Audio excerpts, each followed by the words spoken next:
Ladies and gentlemen, welcome to A Hat in Time. This game was released back in October 2017 and flew completely under my radar until someone recommended this game to me. Oddly enough, around that same time frame, I got a key for this one from the most recent Humblebundle Monthly. It is developed by Gears for Breakfast, and to my knowledge it is the only game developed by them at this point, and I want more. Yes, I do. This time we have an over-the-top cutesy platformer collectathon, and it's been a wonderful treat so far. Usually, when I do a let's check out game, I play for maybe 2 hours tops and give my opinions on it. This game I simply cannot put down, however. You play as a little girl who owns a spaceship. She is trying to get home, and as the story develops, very early on you find out that the fuel for her ship has been lost. So she must head out into the numerous worlds to find and bring the fuel back. She's also quite the clever little seamstress, collecting balls of yarn and making new hats as you progress through the game. These hats give you different powers, ranging from explosive potions to giving you sprinting, which later on you can upgrade to a scooter. You can also attach badges to hats. These badges are purchased from a rather odd fellow who seems distorted from reality, but the gems required to buy these badges are the main currency and found quite readily throughout the levels in the game. You can later add more pins to hats, so you can add more badges which to attach these pins to. I'm up to 2 badges right now, but I know there's a third one out there. The weird thing about this game is, it starts to get even better once you progress past the first world. I say weird because the first world alone is barrels of fun. It has loads to explore and changes depending on the chapter you're playing within it. For example, one chapter in the map looks, well, normal, if you can call it normal. Then another chapter will be pouring with rain, meaning certain mechanics change within the level, such as puddles which will make you look scary to the mafia.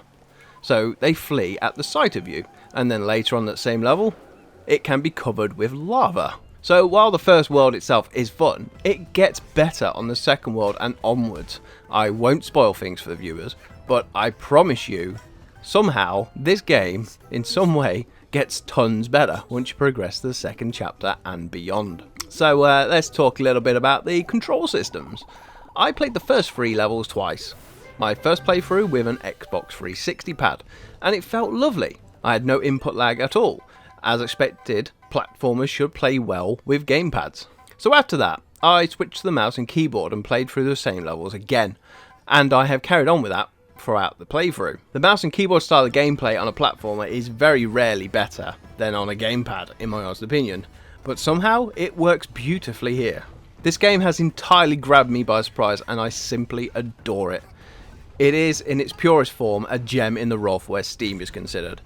It's packed with simple and easy to master mechanics.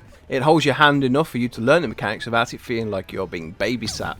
The levels are vast and very fun to explore too. The soundtrack in the game is also fantastic, and you can unlock remixes for it within the game.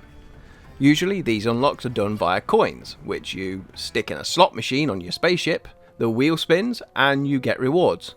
You can then keep the reward or gamble it for another reward, and you can do this for up to 3 reels. The final one you will end up keeping either way. So far I have found different hats, such as a dinosaur hat to replace the basic running hat, new soundtracks and dyes. You can dye entire outfits with this, which I think is a lovely addition. It's just a shame you can't pick and choose gear to dye as you wish, instead of dyeing the entire set, but I can forgive that.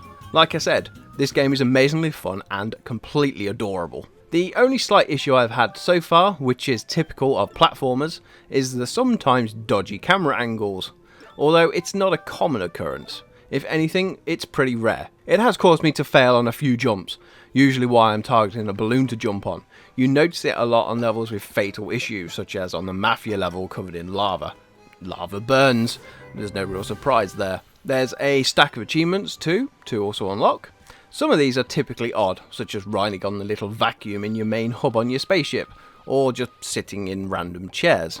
There's also Steam trading cards attached to this game, so the collects out there have a ton to do in-game and outside if the whole trading card thing floats your boat. So now that I have boasted about this game, and I truly do adore it, let's move towards the pricing. Right now you can find this one on Steam for £22.99, or your regional equivalent.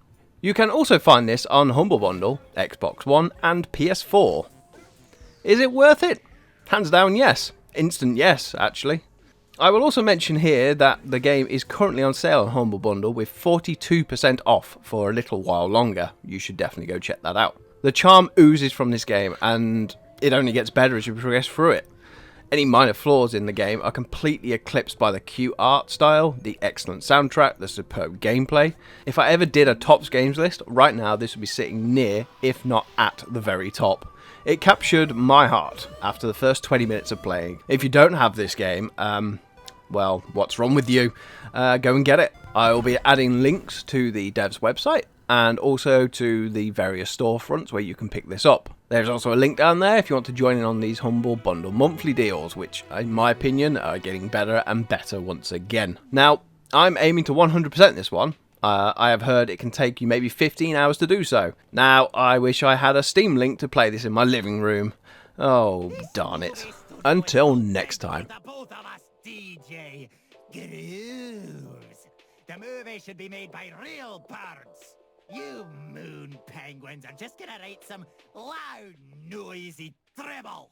If I wanted a bunch of picnics to dance around while on birdseed, ha! I'd visit my grandchildren.